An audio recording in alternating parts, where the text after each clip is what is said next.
ሰላም እንኳን ወደ ቤቴል ቲዩብ በሰላም መጣችሁ። ዛሬም እንደተለመደው ከመጽሐፍ ቅዱስ የተውጣጡ አስተማሪና እውቀት አዘል የሆኑ ራሳችሁን የምትፈትኑባቸውን ጥያቄዎች ይዘንላችሁ ቀርበናል። ለዚህ ቻናል አዲስ ከሆናችሁ ቻናሉን ሰብስክራይብ እንዲሁም የእግዚአብሔርን ወንጌል ለብዙዎች ማዳረስ እንድንችል ላይክ እና ሼር እንድታደርጉ ከወዲሁ እናሳስባለን። ጥያቄዎቹን ሰርታችሁ ከጨረሳችሁ በኋላ ስንት እንደመለሳችሁ በኮሜንት ላይ አስቀምጡልን። አሁን ከተዘጋጃችሁ ወደ ጥያቄዎቹ እንሂድ። ጥያቄ ቁጥር 1 የማቱሳላ አባት ማን ነበረ? ሀ አዳም፣ ለ ኖህ፣ አመሩሃ ሄኖክ፣ መ ያሬድ። 10 ሰከንድ አላችሁ።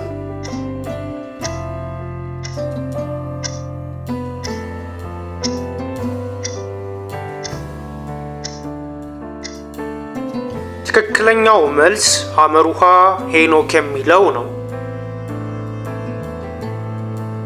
ሄኖክም 160 ዓመት ኖረ፣ ማቱሳላንም ወለደ። ሄኖክም አካሄዱን ከእግዚአብሔር ጋር አደረገ። ማቱሳላንም ከወለደ በኋላ የኖረው 200 ዓመት ሆነ፣ ወንዶችንም ሴቶችንም ወለደ። ኦሪት ዘፍጥረት ምዕራፍ 5 ከቁጥር 21 እስከ 22። ጥያቄ ቁጥር 2 ከእነዚህ ውስጥ የኤሳው ልጅ የሆነው የቱ ነው? ሀ ማቲያስ፣ ለ አማሌቅ፣ አመሩሃ ራጉኤል፣ መ አቤነር። 10 ሰከንድ አላችሁ።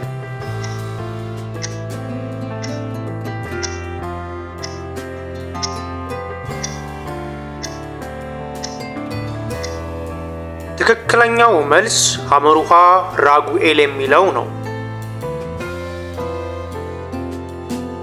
አዳ ለኤሳው ኤልፋዝን ወለደች፣ ለሴሞትም ራጉኤልን ወለደች። አህሊባማም የኡስን፣ የአላምን፣ ቆሬን ወለደች። በከናን ምድር የተወለዱት የኤሳው ልጆች እነዚህ ናቸው። ኦሪት ዘፍጥረት ምዕራፍ 36 ከቁጥር 4 እስከ 5።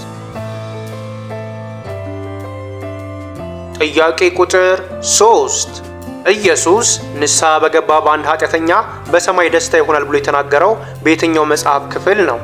ሀ በሉቃስ 10፣ ለ በሉቃስ 15፣ አመሩሃ በሉቃስ 9፣ መ በሉቃስ 12። 10 ሰከንድ አላችሁ።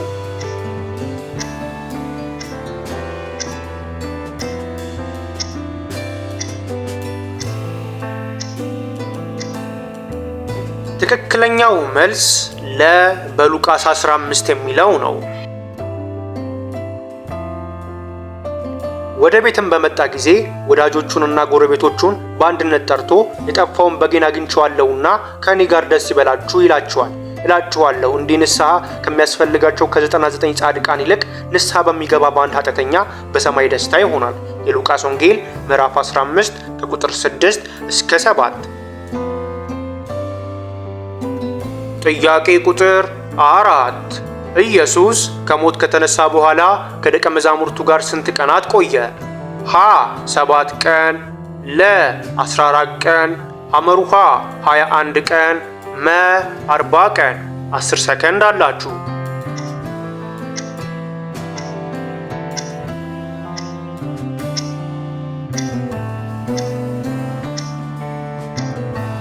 ትክክለኛው መልስ መ 40 ቀን የሚለው ነው። ደግሞም 40 ቀን እየታያቸው ስለ እግዚአብሔር መንግሥት ነገር እየነገራቸው በብዙ ማስረጃ ከሕማማቱ በኋላ ሕያው ሆኖ ለእነርሱ ራሱን አሳያቸው። የሐዋርያት ሥራ ምዕራፍ 1 ቁጥር 3።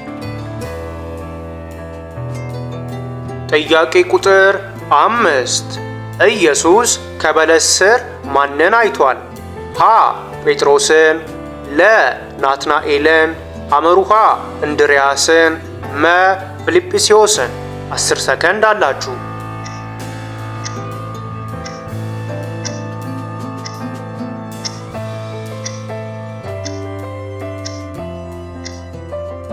ትክክለኛው መልስ ለናትናኤል የሚለው ነው።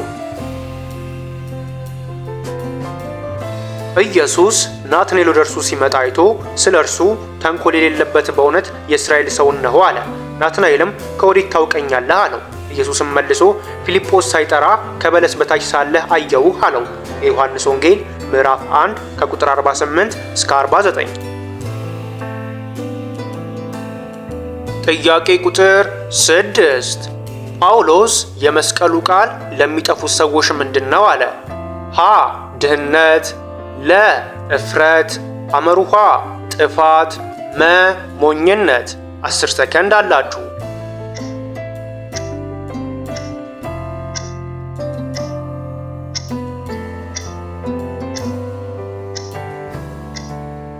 ትክክለኛው መልስ መ ሞኝነት የሚለው ነው። የመስቀሉ ቃል ለሚጠፉት ሞኝነት፣ ለእኛ ለምንድን ግን የእግዚአብሔር ኃይል ነውና። የጥበበኞችን ጥበብ አጠፋለሁ የአስተዋዮችንም ማስተዋል እጥላለሁ ተብሎ ተጽፏልና። ጥበበኛ የት አለ? ጸሐፊስ የት አለ? የዚች ዓለም መርማሪስ የት አለ? እግዚአብሔር የዚችን ዓለም ጥበብ ሞኝነት እንዲሆን አላደረገምን? በእግዚአብሔር ጥበብ ምክንያት ዓለም እግዚአብሔርን በጥበቧ ስላላወቀች በስብከት ሞኝነት የሚያምኑትን ሊያድን የእግዚአብሔር በግ ፈቃድ ሆኖልናልና። አንደኛ ቆሮንቶስ ምዕራፍ 1 ከቁጥር 18 እስከ 21። ጥያቄ ቁጥር 7 ፀጉሩን በዓመት አንድ ጊዜ ብቻ ይቆረጥ የነበረው ማን ነው? ሀ ሳምሶን፣ ለ ዮናታን፣ ሐመሩሃ ዳዊት፣ መ አቤሴሎም። 10 ሰከንድ አላችሁ።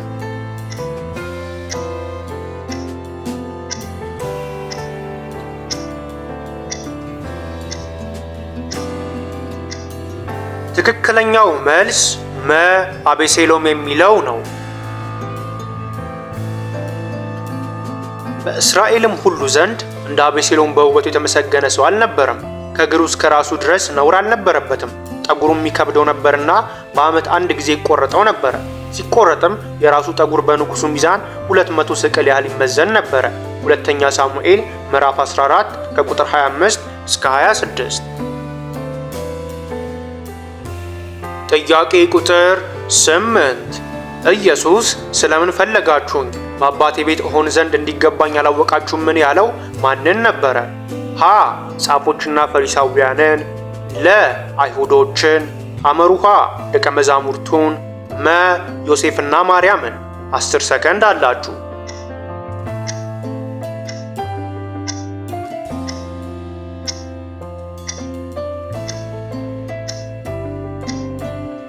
ትክክለኛው መልስ መ ዮሴፍንና ማርያምን የሚለው ነው። ባዩትም ጊዜ ተገረሙ። እናቱም ልጄ ሆይ ለምን እንዲያደረግክብን? እነሆ አባትህና እኔ እየተጨነቅን ስንፈልግ ነበርና አለችው። እርሱም ስለምን ፈለጋችሁኝ? በአባቴ ቤት እሆን ዘንድ እንዲገባኝ አላወቃችሁምን? አላቸው።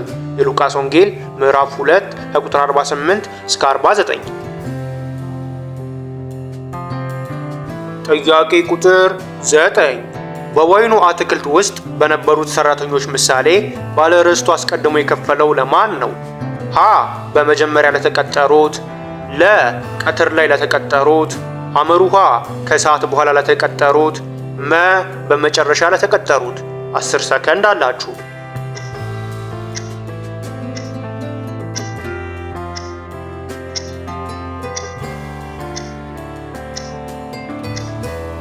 ትክክለኛው መልስ መ በመጨረሻ ለተቀጠሩት የሚለው ነው። በመሸም ጊዜ የወይን አትክልት ጌታ አዛዡን ሰራተኞቹን ጥራና ከኋለኞቹ ጀምረ እስከ ፊተኞቹ ድረስ ደሞዝ ስጣቸው አለው። በ11ኛውም ሰዓት የገቡ መጥተው እያንዳንዳቸው 1 ዲናር ተቀበሉ። የማቴዎስ ወንጌል ምዕራፍ 20 ከቁጥር 8 እስከ 9። ጥያቄ ቁጥር 10 ሰለሞን እግዚአብሔርን ጥበብና እውቀትን ሲጠይቀው እግዚአብሔር የሰጠው ምንን ነበረ? ሀ ክብርን፣ ለ ጥበብና እውቀትን፣ ሐመሩሃ ባለጠግነትን፣ መ ሁሉም መልስ ነው። 10 ሰከንድ አላችሁ።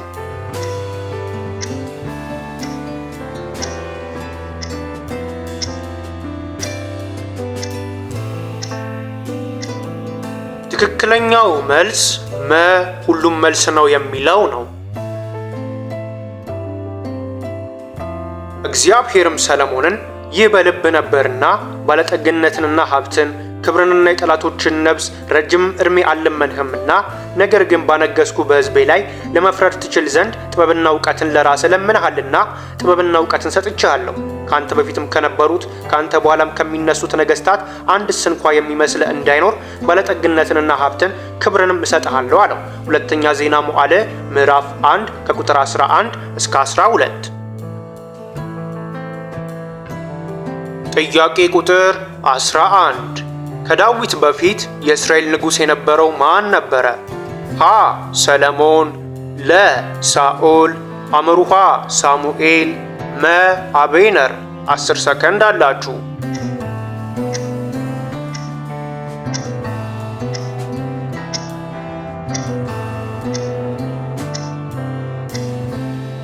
ትክክለኛው መልስ ለሳኦል የሚለው ነው። እነርሱም በከተማይቱ ዳር ሲወርዱ ሳሙኤል ሳኦልን ብላቴናውን ወደፊታችን እንዲያልፍ እዘዘው፣ አንተ ግን የእግዚአብሔርን ቃል አሰማ ዘንድ በዚህ ቁም አለው። ብላቴናውም አለፈ። አንደኛ ሳሙኤል ምዕራፍ 9 ቁጥር 27። ሳሙኤልም የዘይቱን ብርሌ ወስዶ በራሱ ላይ አፈሰሰ፣ ሳመውም፣ እንዲህም አለው፣ በርስቱ ላይ አለቃ ትሆን ዘንድ ትገዛለህ፣ በዙሪያውም ካሉ ጠላቶቻቸው እጅ ታድናቸዋለህ። አንደኛ ሳሙኤል ምዕራፍ 10 ቁጥር 1። ጥያቄ ቁጥር 12 ለኢየሱስ እናት ለማርያም የታየው የትኛው መልአክ ነው? ሀ ሚካኤል፣ ለ ሩፋኤል፣ አምሩሃ ገብርኤል፣ መ ኡራኤል። 10 ሰከንድ አላችሁ።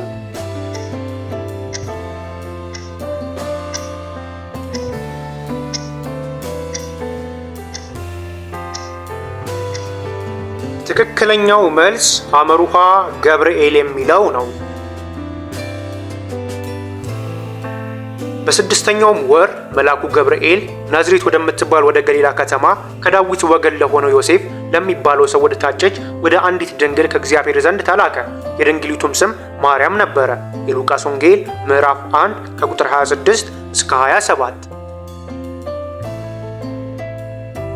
ጥያቄ ቁጥር 13 አራተኛውን ደብዳቤ የተቀበለችው በራእይ መጽሐፍ የተገለጸችው ቤተ ክርስቲያን የትኛዋ ናት? ሀ ሰምሬን፣ ለ ጴርጋሞን፣ ሐመሩሃ ቲያጥሮን፣ መ ሰርዴስ። 10 ሰከንድ አላችሁ።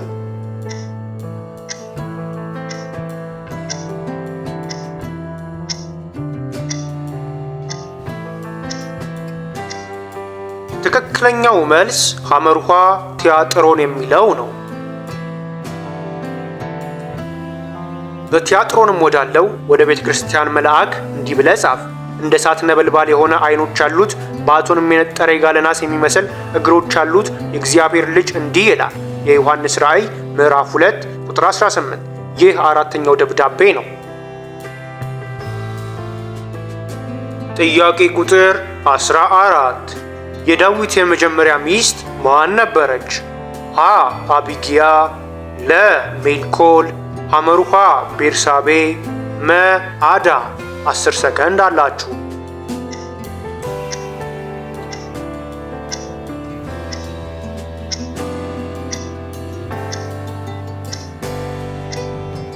ትክክለኛው መልስ ለሜልኮል የሚለው ነው። ዳዊትና ሰዎቹም ተነስተው ሄዱ፣ ከፍልስጤማውያንም 100 ሰዎች ገደሉ። ዳዊትም ለንጉሱ አማች ይሆን ዘንድ ሰለባቸውን አምጥቶ በቁጥራቸው ልክ ለንጉሱ ሰጠ። ሳኦልም ልጁን ሜልኮልን ዳረለት።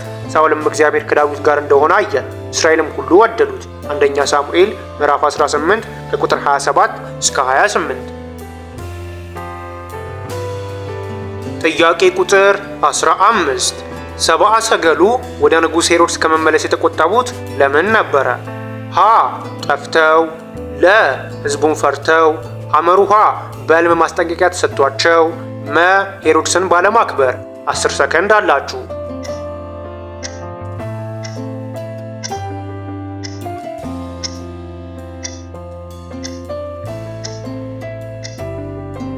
ትክክለኛው መልስ ሐመሩሃ በሕልም ማስጠንቀቂያ ተሰጥቷቸው የሚለው ነው። ወደ ቤትም ገብተው ሕፃኑን ከእናቱ ከማርያም ጋር አዩት፣ ወድቀውም ሰገዱለት። ሳጥኖቻቸውንም ከፍተው እጅ መንሻ ወርቅና ዕጣን ከርቤም አቀረቡለት። ወደ ሄሮድስም እንዳይመለሱ በሕልም ተረድተው በሌላ መንገድ ወደ ሀገራቸው ሄዱ። የማቴዎስ ወንጌል ምዕራፍ 2 ከቁጥር 11 እስከ 12። ከ15ቱ ጥያቄዎች ስንት መለሳችሁ? በጥያቄዎቹስ ምን ያህል ተጠቀማችሁ? በኮሜንት ላይ አስቀምጡልን።